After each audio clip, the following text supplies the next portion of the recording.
Well, Trump and all the tech giants are in Saudi Arabia making huge deals in arms sales and AI and all kinds of things. Hey everyone, Johnny here, Don't Speak News. Well, this is just one of the scenes that's been filmed here in Saudi Arabia and Riyadh, where all these tech elites and Trump and all of the political elites in Saudi Arabia are meeting today. And so we have Sam Altman from OpenAI, Elon Musk, of course, from Tesla and SpaceX and so on.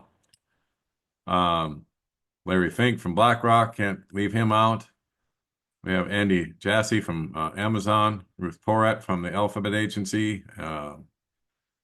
Just the list goes on.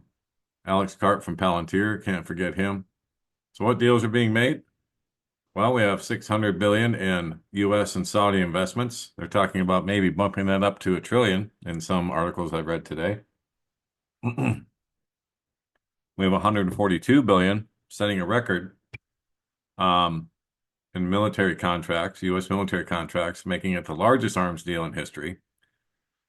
$80 billion in joint tech investments across AI, digital infrastructure, immersive experiences, and cloud systems. Basically, guys, this is all about setting up the AI surveillance and control of the Antichrist, the 10 Kings, and the beast system. Can you see it all coming together now, as Trumpet News here is talking about? Because it is right in front of our eyes in Saudi Arabia right now. And it's fascinating to watch. Like this little message here that I found says, it's fascinating to watch, specifically the Christian community, try to jump through hoops to justify all that their political party's doing. It truly reveals that they're still gripping onto the world and they still keep their faith divided between Christ and politics. Absolutely. I saw it firsthand. I've seen it firsthand. Let go of the world and none of this will be surprising. I agree completely. But until you let go of this world, you can't see it.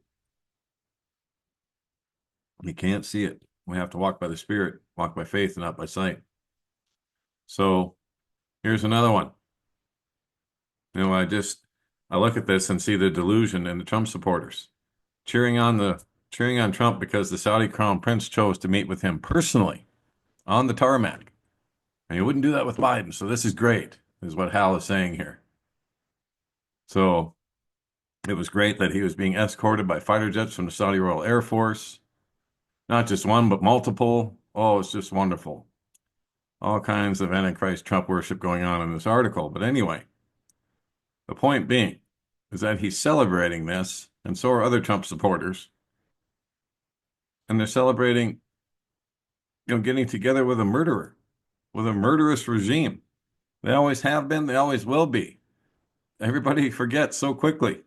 And of course, this was in 2018, so what, 7 years ago now? In some ways, it feels like yesterday. I remember reporting on this at the time. Jamal Khashoggi, a Saudi dissident journalist, was killed by agents of the Saudi government at the Saudi consulate in Istanbul, Turkey. He was ambushed, Khashoggi was, and strangled by a 15-member squad of Saudi operatives.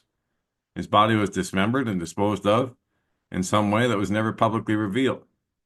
The consulate had been secretly bugged by the Turkish government, and Khashoggi's final moments were captured in audio recordings, transcripts of which were subsequently made public. So, after repeatedly shifting its account of what happened to Khashoggi in the days following the killing, the Saudi government admitted on the 25th of October he'd been killed in a premeditated murder. But they denied that the killing took place on the orders of bin Salman. Really? He was fist bumping with Vladimir Putin in Riyadh like a week later. So, just saying. Bin Salman said he accepted responsibility for the killing because it happened under my watch, but asserted that he did not order it. BS. Complete BS. Of course he ordered it. And yet the Trump supporters are going to celebrate him and his kingdom and the murderous regime that he represents.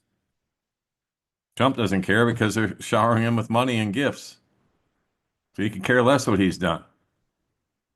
So I'm sure he probably approved of it because, the journalists are saying bad things about the kingdom and about bin Salman himself. And of course, Trump would probably like to be able to do the same thing and get away with it, which he will be soon. I have no doubt. As he's ruling like a king and a dictator and a tyrant already. And of course, he sealed the biggest arms deal in history to supply Saudi Arabia with $142 billion worth of state-of-the-art weapons. Donald Trump has inked the biggest arms deal in history to supply Saudi Arabia with $142 billion worth of weapons, according to the White House. The sale is part of a $600 billion deal with Jeddah that was signed after Trump landed in Riyadh to kickstart his Middle East tour on Tuesday. The deal would improve the defense capabilities of Saudi Arabia, including its military academies. Energy, mining, space, and sport are also part of the gigantic agreement, which fell short of Trump's $1 trillion goal. But you never know. There's still time, right?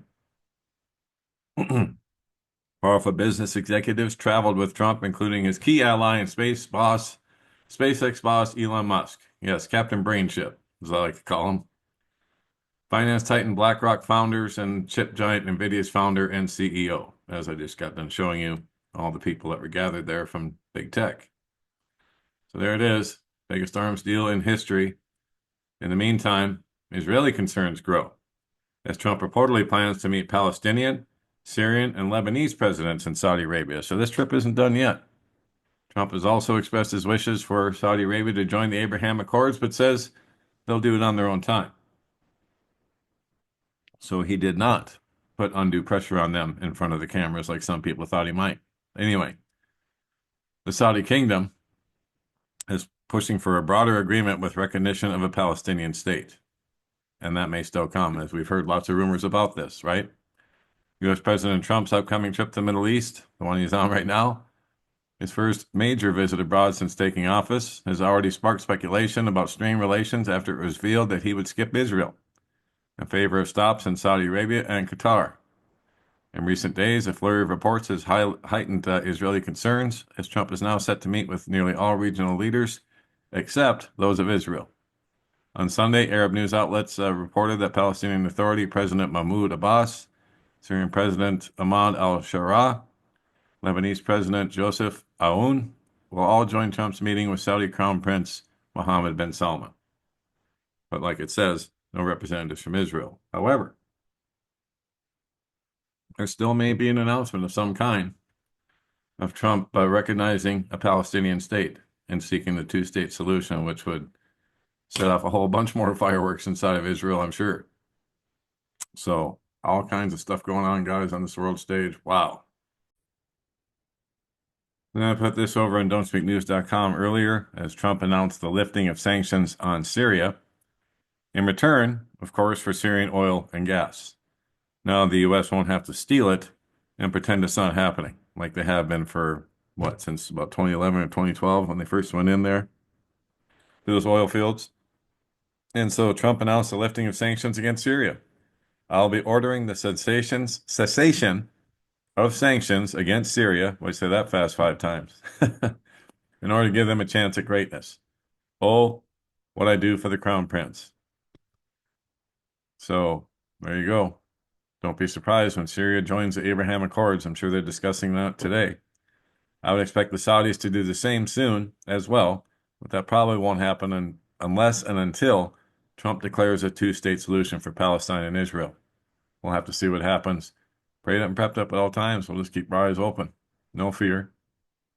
God does not give us a spirit of fear, but of power and of love and of a sound mind. Now, last but not least, I'm going to leave you with this one before we call this a wrap. This is Trump saying peace and security again for the Middle East. Sounds like Bible prophecy to me. Indeed it does. Here we go. After so many decades of conflict, finally it is within our grasp to reach the future that generations before us could only dream about, a land of peace, safety, harmony, opportunity, innovation, and achievement right here in the Middle East.